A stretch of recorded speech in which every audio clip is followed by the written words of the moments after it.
On a warm June morning in 2001, Danielle Jones, a 15-year-old schoolgirl from East Tilbury, Essex, kissed her parents goodbye and walked down the street toward the bus stop.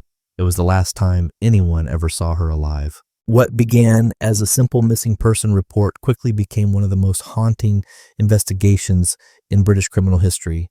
For weeks, police searched fields, rivers, and woods hoping to find a trace of the smiling teenager who had vanished without a sound.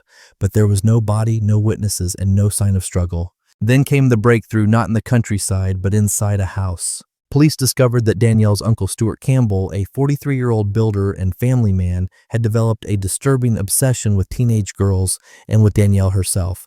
Hidden in his home, officers found a diary filled with fantasies, modeling photos, and a pair of white stockings stained with blood.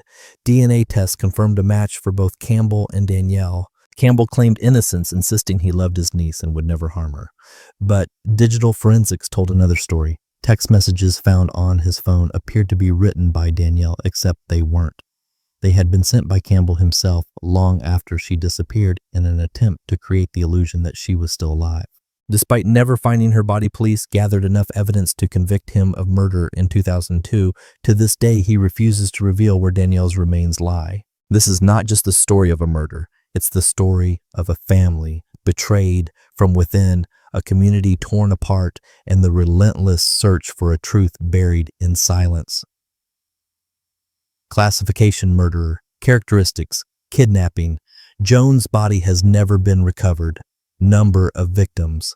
Date of murder: Juneteenth 2001. Date of birth: February 21st, 1958. Victim profile: his niece, Danielle Jones, 15. Method of murder: location: East Tilbury, Essex, England, United Kingdom.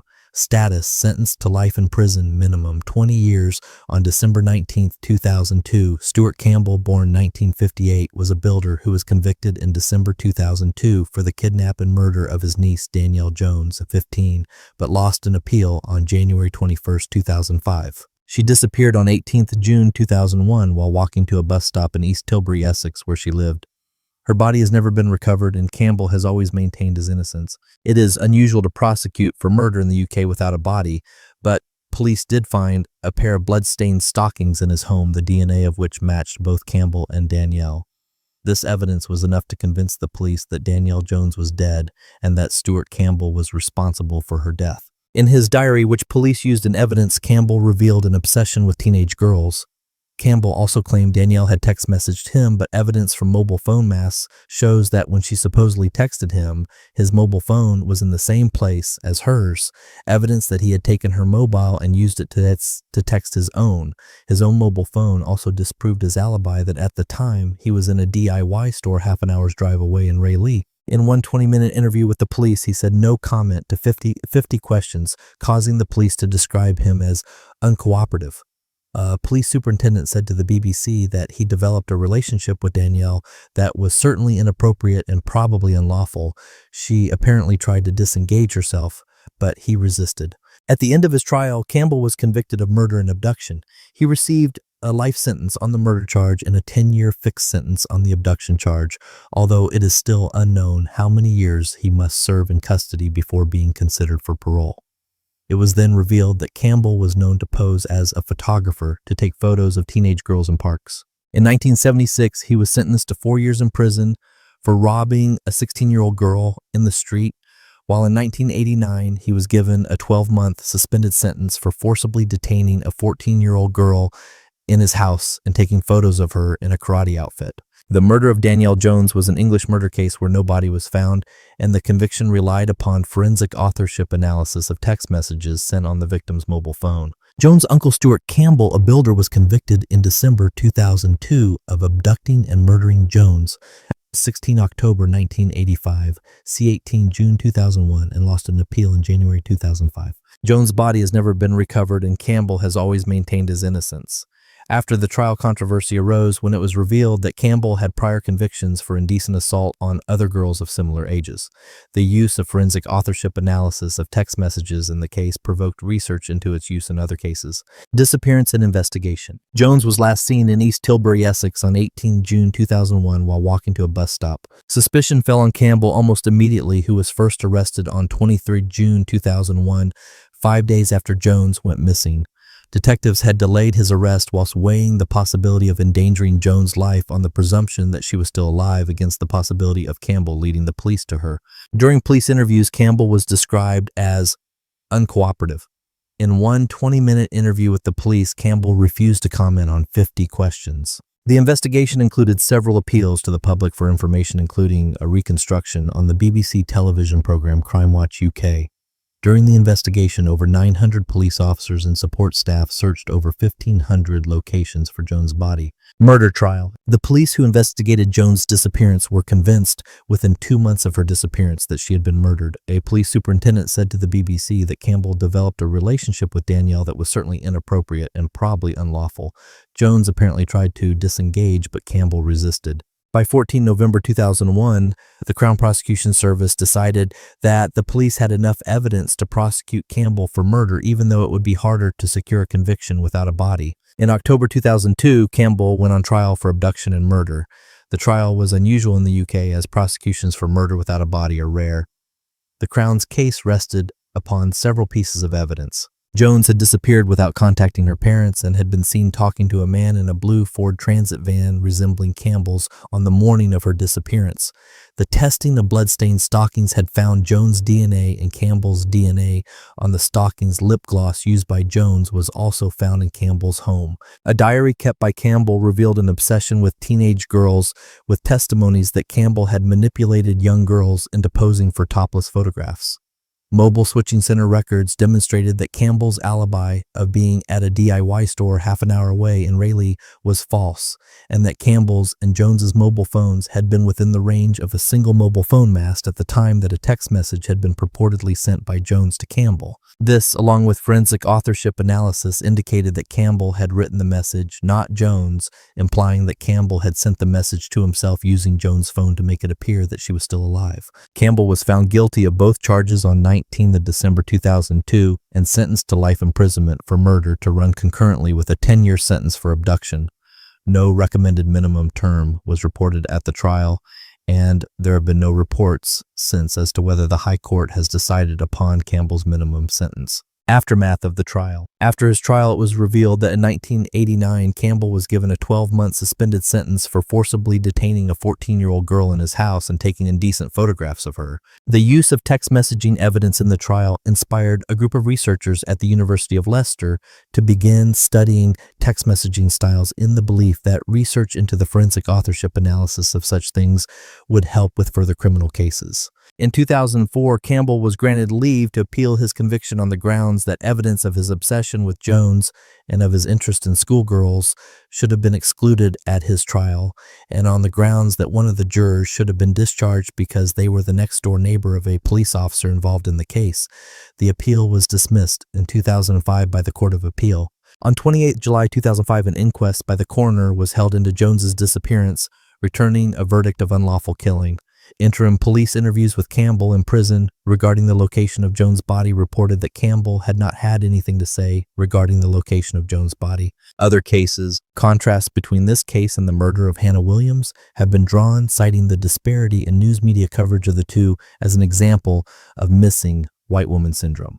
Jukes cites the media coverage of the Jones case as an example of the news media's eroticization of the victim, in such cases pointing to the news media's reports of the inappropriate, i.e. abusive sexual relationship between victim and murderer, and the news media's publication of photographs of the victim's stockings. Wikipedia.org. Operation Spinnaker, the search for Danielle Jones. The disappearance of teenager Danielle Jones on June 18, 2001, sparked the launch of Operation Spinnaker, the largest investigation ever undertaken in Essex Police's history. Danielle Jones, 15, was last seen on Monday, June 18, 2001, when she left her home in East Tilbury to catch the bus to St. Clair's School in Stamford-le Hope. Her walk from her home to the bus stop would normally take just 5 minutes, and she had been seen walking some of the way by other school pupils. A girl matching her description was seen getting into a blue transit-style van along part of her route to the bus stop. Initially started as a missing persons inquiry, fears grew for Danielle, who was described as a normal girl who had not had any recent family arguments or problems at school. On Thursday, June 21st, 2001, Detective Superintendent Peter Coltman was appointed to lead the investigation. Considerable inquiries had already been made into where Danielle might be, including interviewing friends and family members. It was the absence of any information or sightings that, in the main, were causing alarm. Within 24 hours of a senior investigating officer being appointed, the inquiry built up speed rapidly. Searches were being carried out, information was coming in, and a picture of Danielle's life was emerging. Danielle's uncle Stuart Campbell was arrested at midnight on June 22nd on suspicion of her abduction and released on police bail on June 25th. While the investigative work was being progressed with real urgency, a further line of inquiry needed developing. This was the search for witnesses and appeals to the public. The first press conference held with Danielle's parents, Linda and Tony Jones, gave the first indication of the huge interest that this investigation would generate and of the huge pressure that it would create. Inspector Alan Cook was appointed as a dedicated media spokesman to cope with the demand for media interviews. Publication of Danielle's photograph generated hundreds of reported sightings, all of which had to be investigated. The scale of the response from the public risked a vital piece of information being hidden within the mountains of genuine, well-intended messages and reports. Meanwhile, the search operation was far in excess of anything Essex police had undertaken before and required the design of a system and database to manage it. Members of the Essex police search team were joined by colleagues from other forces and organizations, which on some days amounted to more than 100 personnel actively searching. A large public search of open land in Tilbury was organized, and more than 500 members of the local community helped. This community spirit was maintained throughout the investigation, with regular meetings of community representatives and police. Advice was sought from police colleagues by the investigating team, and based upon significant research into similar incidents, it was probable that Danielle was dead. Stuart Campbell was arrested on the basis of new evidence, and following lengthy interview was charged with a number of serious offenses and remanded in custody. Nevertheless, the hard work of sifting through information, analyzing data, and interviewing potential witnesses continued. The Crown Prosecution Service was consulted about progress and offered good advice. One area that was becoming increasingly important was the possibility of a murder charge, even if Danielle's body could not be found. The case law in such a position was clear and set a high threshold of proof. Mobile phone records led to Stuart Campbell being tracked down as her killer, said Crown Prosecution Service lawyer Chris McCann. Mr. McCann, the head of the trials unit at Essex CPS, said, "With the advancement in modern forensic techniques, we are all used to cases where DNA points to the killer, and the chances of it being someone other than the defendant are put at millions to one. While forensic evidence is useful, it is rarely the only evidence against someone. In the case against Campbell, the evidence was so powerful that I was convinced when I reviewed the case it was strong enough to put before a jury even without any forensic evidence." Mobile phone records showed calls made by Campbell using Danielle's phone. These calls were received by his mobile phone in the crucial time after she went missing. It was this information which pinpointed him as the chief suspect and placed him in the dock. Stuart Campbell was charged on November 14, 2001 with the murder of Danielle Jones. He was convicted at Chelmsford Crown Court on December 19, 2002, for the murder and abduction of his niece and sentenced to life imprisonment. He has since given notice of appeal. Nearly 1,000 Essex police personnel were engaged at various times on the investigation. The deployment of such large numbers of resources was a massive task. There were 8 3-6 police actions and 1 489 statements. Danielle's body has never been found, nor any of the items she was wearing the day she disappeared. Her school bag and mobile phone are also still missing. Essex Police Internet Unit 2008, Uncle with a Secret Obsession, by Peter Gould, BBC News online correspondent. Thursday, 19th December 2002. For years, Stuart Campbell hid his secret from other members of the family. He was fascinated by teenage girls, and eventually his interest turned to his 15-year-old niece, Danielle. She had no reason to fear the man she knew only as her uncle, a trusted member of the family. But in reality, he was a sexual predator prepared to betray that trust and take her life. He developed a relationship with Danielle that was certainly inappropriate and probably unlawful, says Detective Superintendent Peter Coltman. She apparently tried to disengage herself, but he resisted. Danielle was last seen near her home in East Tilbury on her way to catch the bus she took to school. She was seen with a man who drove a blue van. Stuart Campbell, a builder, had just such a vehicle and quickly became the focus of police attention. At that stage, however, there was nothing else to connect him with Danielle's disappearance. Detectives faced a dilemma. They could arrest the builder and bring him in for questioning, or they could wait and watch in the hope he would lead them to Danielle. In the context of a belief that Danielle was still alive and being held against her will, this was an extremely difficult decision, recalls Mr. Coltman. Would such action locate Danielle, or could it put her life in danger? White stockings. He decided to arrest Campbell, but any hopes that this would result in Danielle being reunited with her parents were quickly dashed. When they searched his house, detectives found a canvas bag in the loft. It contained a pair of white stockings stained with blood. DNA tests showed a match for both Danielle and Campbell. There was also a diary detailing his contact with the girl camera equipment and material of a pedophile nature. Even without a body, police were by now in little doubt that they were dealing with a case of abduction and murder. Danielle's parents, who had been clinging to the hope their daughter was alive, had to face the fact that she had been killed by her uncle. As the search for Danielle's body continued, detectives were learning more about Campbell's interest in teenage girls. He used to approach them in the street posing as a photographer and invite them into his home. It emerged after the trial that Campbell was given a 12-month suspended sentence jail term in 1989 after holding a 14-year-old girl at his home and photographing her in a karate suit. He had originally been charged with abducting the girl and taking indecent pictures of her. That charge was dropped after he admitted to taking a child without lawful authority. In 1976, he was given the 4-year jail term after being convicted of robbing a 16-year-old girl in the street. Campbell continued to insist he knew nothing of Danielle's disappearance, but his devious nature proved to be his undoing. Text message. He said that on the morning Danielle disappeared, he was miles away at a DIY store in Raleigh, but his mobile phone showed this to be a lie. He then claimed that Danielle had sent him a text message after she disappeared, saying she was in trouble at home. The message read, "Hi Stu, thanks for being so nice. You're the best uncle ever. Tell Mum I'm so sorry. Luvia loads Dan 6. But Danielle used to write her messages in lowercase letters, and this message was all in capitals. Detectives were convinced Campbell had sent the text message to himself, and to do that, he must have had Danielle's phone. The sequence of events that led up to Danielle's death is still a matter of speculation. There is evidence that she became uneasy about his constant attention and was trying to keep her distance. Tragically, she was unable to escape his obsession. Grieve properly. The investigation into the disappearance and murder of Danielle Jones is the biggest operation ever undertaken by Essex police. It has cost $1.7 million. Reluctantly, detectives have now called off the search for her body, but they stress that any new information will lead to the investigation being reopened. Behind bars, Stuart Campbell can expect an early visit from Essex police trying to provide some comfort for Danielle's parents. "I will seek to re-interview Campbell," says Detective Chief Superintendent Steve Reynolds, the head of the force's crime division. "I will appeal to him to cooperate so Tony and Linda Jones can at least have a funeral service for Danielle and grieve properly. I am determined to find her body." Justice was delivered, but closure never came. In 2002, Stuart Campbell was sentenced to life imprisonment for the abduction and murder of his 15-year-old niece, Danielle Jones.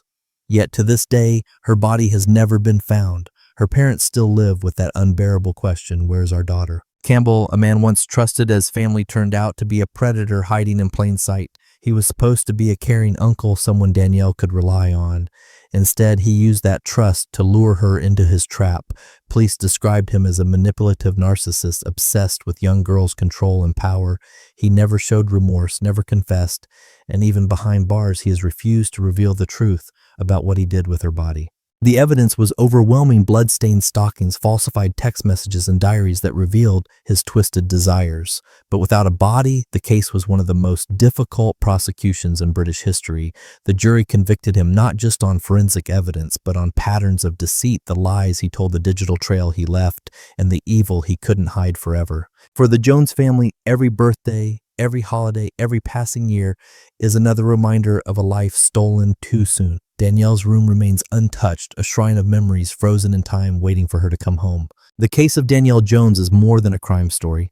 It's a story about betrayal within bloodlines, about how evil can wear the face of someone you trust, and about the devastating consequences when love and family are corrupted by obsession. Stuart Campbell will likely die in prison, but even that feels incomplete, because justice in this case doesn't mean peace, not when a family still has no grave to visit. Danielle Jones's story reminds us monsters aren't always strangers. Sometimes they sit at the family table. If this story moved you, subscribe for more true crime documentaries that remember the victims, not the killers.